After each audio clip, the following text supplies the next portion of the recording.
Morning મિત્રો, કેમ છે? મજામાં? આજે એક આપણે ધાર્મિક વાત કરીશું.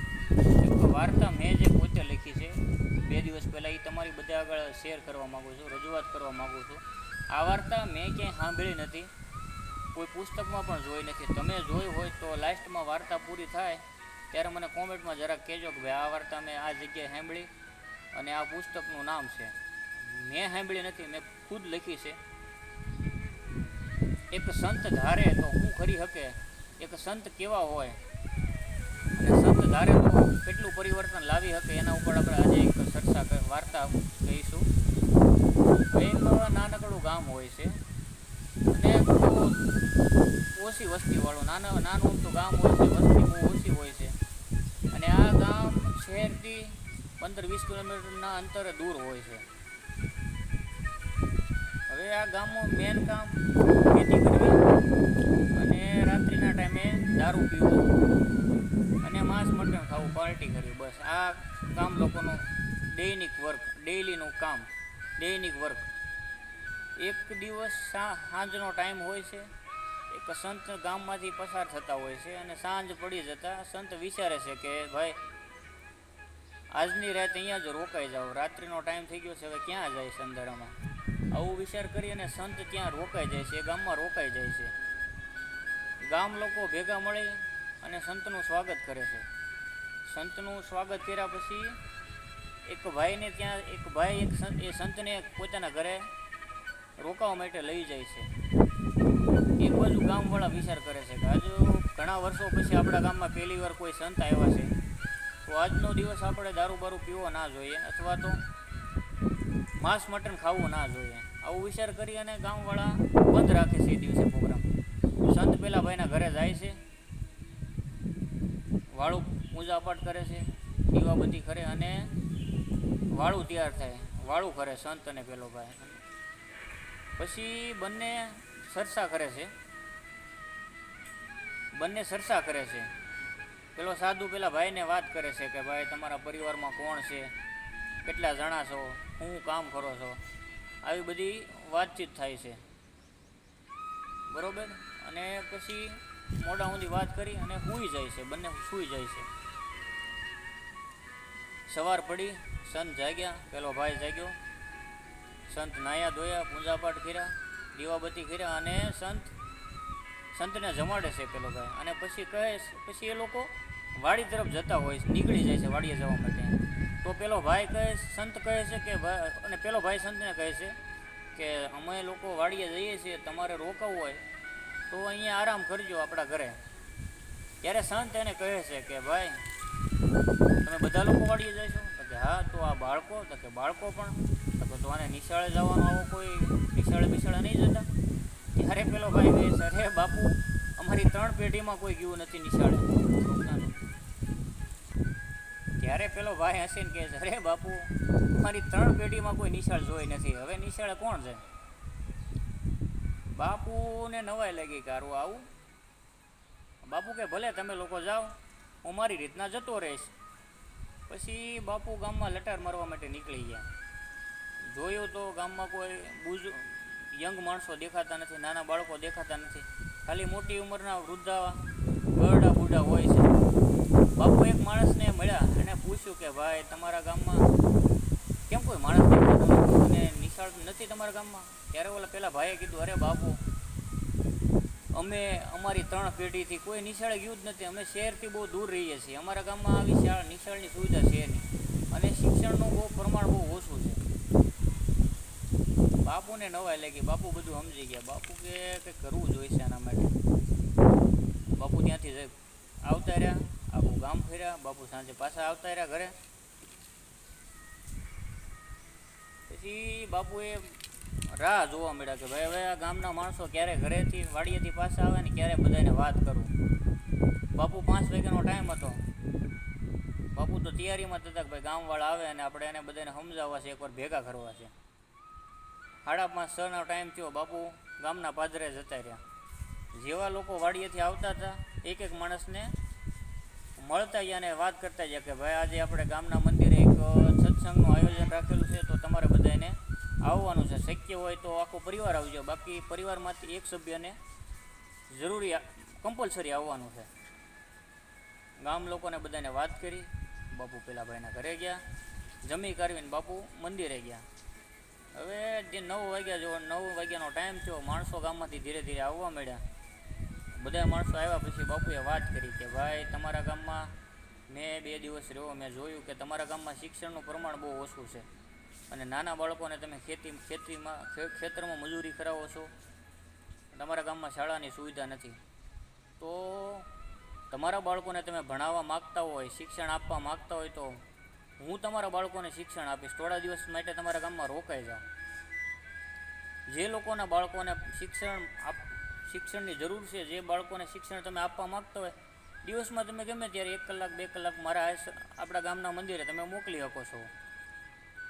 ગામવાળા હાના કરતાં માની ગયા કે કંઈ વાંધો નહીં બાપુ, ટાઈમ મળશે તો મોકલશું. બીજો દિવસ થયો, સવાર પડી, 9 વાગ્યાનો ટાઈમ થયો. બાપુ શિરામણ કરી અને મંદિરે જતા રહ્યા.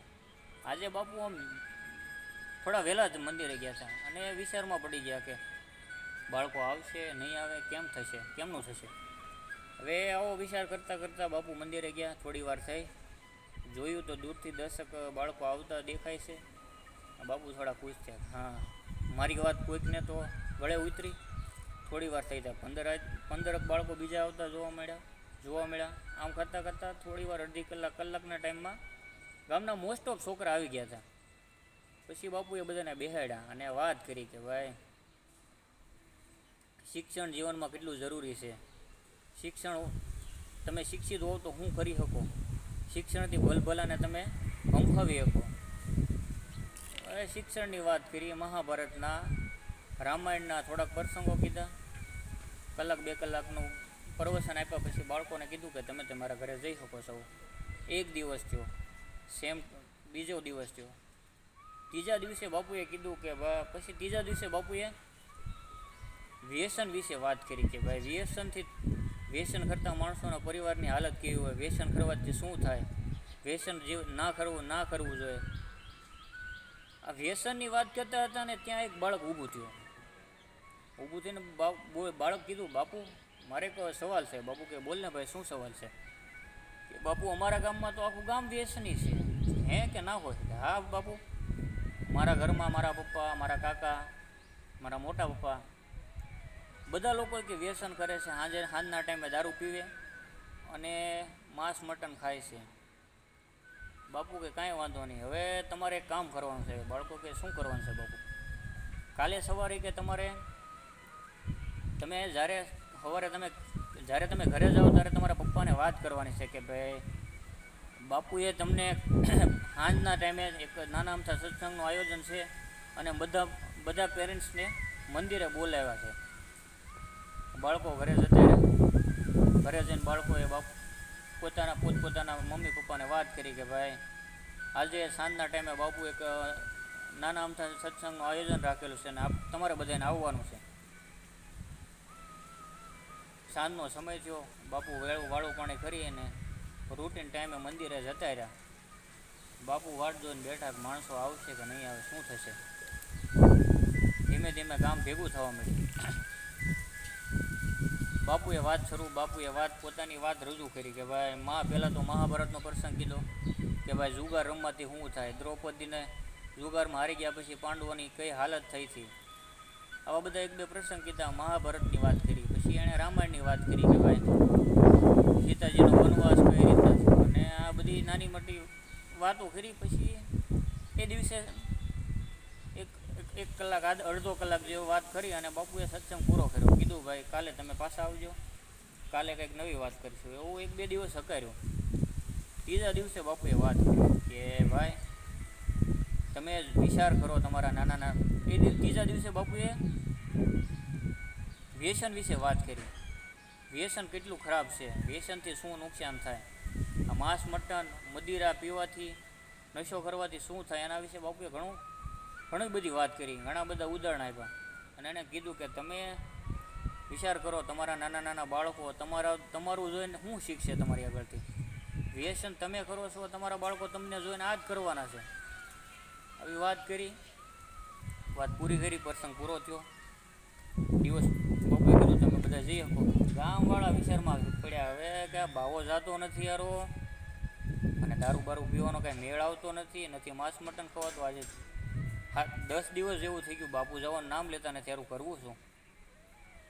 બાપુ પાછા પડે એમ હતા નહીં. બાપુએ એનું રૂટીન કામ શરૂ રાખ્યું. ડેઈલી માણસોને બોલાવવાના, દિવસે છોકરાઓને ભણાવવાના, રાત્રે છોકરાઓના પપ્પાને પ્રવચન આપવાનું નશા વિશે, અને અલગ અલગ બધી વાતો કરવાની. આમ કરતાં કરતાં 15-20 દિવસ જેવો ટાઈમ થઈ ગયો. પછી બાપુને કહેવું નહોતું પડતું કે તમે આવો, કે છોકરાને નહોતું કહેવું પડતું કે તમે તમારા પપ્પાને લઈને આવો. માણસો ડેઈલી એના ટાઈમે આવવા મળ્યા, સત્સંગમાં બેસે, ભજન કરે, કીર્તન કરે, અને એ બધી મંડળી જામી. આમ થતાં 25 દિવસ જેવું થઈ ગયું. માણસો દારૂને બિલકુલ ભૂલી ગયા, માંસ મટન ખાવાનું ભૂલી ગયા, અને માણસો ભક્તિમાં મગ્ન થઈ ગયા. ભક્તિ કરે, સત્સંગ કરે, બાપુ આગળ જાય, દિવસે જાય, બાપુને ચા પાણી પાય. મતલબ ટૂંકમાં દારૂ અને વ્યસનને માણસો સાવ મનમાંથી ભૂલી જ ગયા. એક દિવસે બાપુએ કીધું કે હું જે કામ માટે આ ગામમાં રોકાણો છું એ મારું કામ થઈ ગયું છે. હવે મારે કાલે મારે હવે જતું રહેવું જોઈએ ગામ મૂકીને. અને જતાં જતાં તમને બધાને એક મારે નમ્ર વિનંતી કરવાની છે, કે વિનંતી છે કે તમે તમારા બાળકો માટે અને આવનારી પેઢીના ભવિષ્ય માટે હવે તમે દારૂને કાયમી માટે તમે મૂકી દેજો, અને વ્યસનથી દૂર જતા રહેજો, તો તમારી આવનારી પેઢી સુધરી શકશે. એટલું કહીને બાપુ નીકળી ગયા. એ દિને આજની ઘડી આજ સુધી એ ગામમાં હજી કોઈ વ્યસન કે દારૂ, વ્યસન કે માંસ મટન ખાતું નથી, અને ત્યારથી એ ગામમાં પરિવર્તન આવી ગયું. મિત્રો, આખી વાર્તાનો સાર એટલો જ છે, એક હાસો સંત ધારે તો શું કરી શકે, આખા ગામનો બદલાવ લાવી શકે છે.